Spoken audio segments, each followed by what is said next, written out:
ये तस्वीर देखिए, ये झरना भारत में है, ये नदी भारत की है, लेकिन इसकी सफाई की चिंता एक विदेशी को है। आखिर क्यों? क्योंकि हम भारतीयों के फेंके हुए कचरे ने इसको बर्बाद कर दिया है। पर ये तो सिर्फ एक छोटी सी झलक है।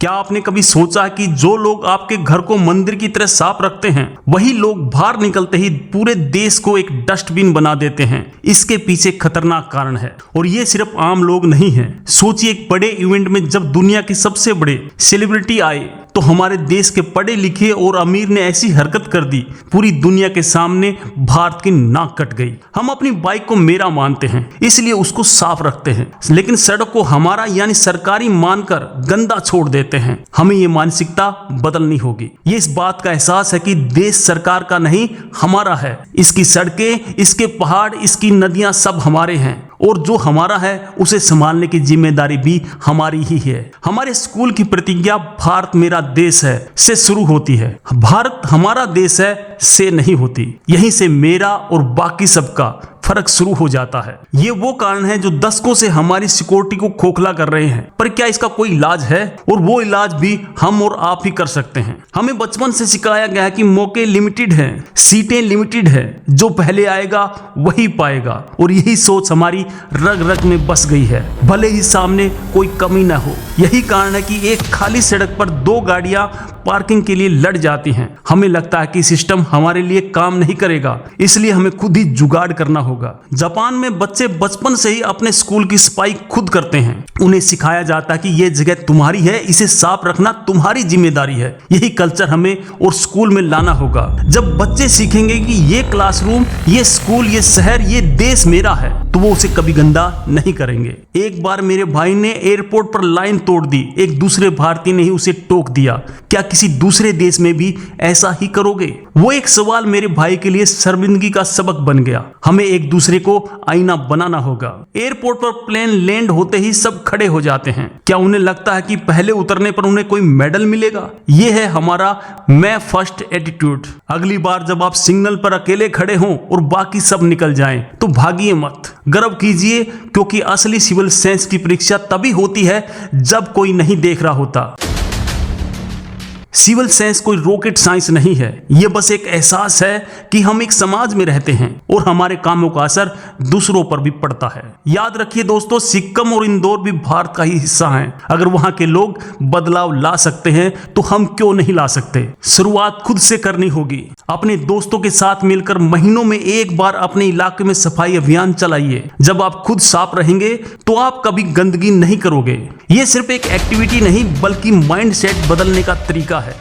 जो लोग अच्छा काम कर रहे हैं उनको इनाम मिलना चाहिए। स्वच्छता सर्वेक्षण एक अच्छा कदम है, लेकिन हमें गंदगी फैलाने वालों के लिए भी अवार्ड शुरू कर देने चाहिए। सबसे गंदा अवार्ड का खिताब देकर शर्मिंदा करना भी बहुत ज्यादा जरूरी है। जो लोग गलत हैं उन्हें घमंड है, लेकिन जो सही हैं वो चुप हैं। अब चुप रहने का वक्त गया, अब सिर्फ करने का वक्त है। गर्व करो जब तुम लाइन नहीं तोड़ते, गर्व करो जब तुम कचरा डस्टबिन में डालते हो, और अपने ही इस गर्व को सबको बताओ। शायद आपको देखकर कोई और भी बदल जाए।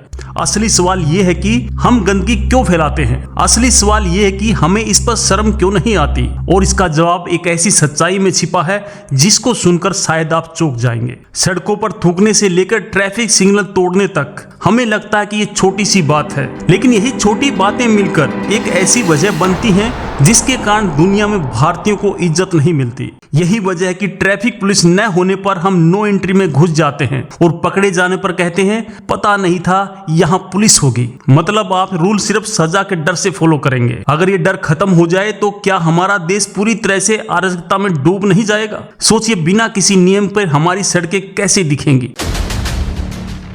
एक और खतरनाक मानसिकता है, अगर कोई जगह पहले से ही गंदी है तो उसे और गंदा करने में क्या हर्ज है। इसे ब्रोकन विंडो थ्योरी कहते हैं। कल ही दोस्तों पेंट हुआ दीवार पर आज पान की पीक होती है, क्योंकि एक दाग देखकर बाकी लोगों को भी थूकने का लाइसेंस मिल जाता है। इसके साथ ही दोस्तों नियमों को तोड़ने पर सख्त फाइन लगाना चाहिए। सिर्फ फाइन ही नहीं, बल्कि उनकी फोटो और नाम पब्लिक में डिस्प्ले होना चाहिए। जब शर्म का डर होगा तभी लोग सुधरेंगे। सोचिए दोस्तों, अगर गलत काम करने वालों के लिए एक एक सोशल क्रेडिट स्कोर होता जो आपके लोन से लेकर सरकारी सुविधाओं तक हर चीज पर असर डालता, तो क्या लोग नियम तोड़ते? चीन ऐसे ही कुछ कर रहा है, क्या भारत में भी इसकी जरूरत है? क्या आप जानते हैं कि भारत की सबसे आलीशान ट्रेनों में से एक जब पहली बार चली तो कुछ ही घंटों में लोगों ने उसके अंदर क्या किया? जो हुआ वो सिर्फ एक चोरी नहीं बल्कि हमारी मानसिकता का एक घिनौना सबूत था। बंबई की लोकल ट्रेन की भीड़ हो या किसी सरकारी ऑफिस की लाइन, हमें धक्का मुक्की करके आगे बढ़ना है। हमें लगता है कि अगर हम रुक गए तो हमारा हक मारा जाएगा। ये कमी की मानसिकता है जिसे स्कैरसिटी मिडसेट कहते हैं। ये देखिए, ट्रेन के टॉयलेट में लोटे को भी चैन से बांधा गया है। आखिर क्यों? क्योंकि हमें डर है कि कोई 20 रुपए का लोटा भी चुरा कर ना ले जाए, और ये डर सही है। हाल ही में सिर्फ 2 महीनों में ट्रेन से 4 लाख रुपए के कंबल और तकिए चोरी हो गए। ये चोरी एसी कोच में हुई जहां पढ़े लिखे लोग सफर करते हैं। हमारी मानसिकता बन चुकी है जो पकड़ा गया वही चोर है। जब तक कोई देख नहीं रहा तब तक हर गलत काम सही है। यही हाल हमारे टूरिस्ट स्पॉट का है। लोग खूबसूरत पहाड़ों पर जाते हैं और उसे कचरे के पहाड़ में बदल देते हैं। मानो कुरकुरे का पैकेट फेंकना प्रकृति को चढ़ाने जैसा है। इसका सबसे बड़ा सबूत है तेजस एक्सप्रेस। दोस्तों, जब ये एकदम नई ट्रेन लॉन्च हुई तो लोगों ने इसमें हेडफोन चुरा लिए और एलसीडी स्क्रीन पर स्क्रैच मार दिए। यहाँ तो दोस्तों सब कुछ साफ था, फिर भी हमने उसे गंदा कर दिया। ये दिखाता कि हम सिर्फ गंदगी देखकर गंदा नहीं करते बल्कि हम साफ सुथरी जगहों को भी गंदा करने में एक्सपर्ट बन चुके हैं। कुछ लोग तो कहते हैं Indian do not deserve anything good. आपको क्या लगता है? कमेंट में जरूर बताएं, क्योंकि एक एक करके ही ये देश सुधरेगा और इस बदलाव की शुरुआत आज आपसे और मुझसे होनी है। अगर आप इस बदलाव का हिस्सा बनना चाहते हैं तो इस वीडियो को लाइक करें और कमेंट में लिखें स्विस सेंस। इसे इतना शेयर करें कि ये हर उस भारतीय तक पहुंचे जो देश को सच्चा प्यार करता है। जय हिंद, जय भारत। बहुत बहुत धन्यवाद।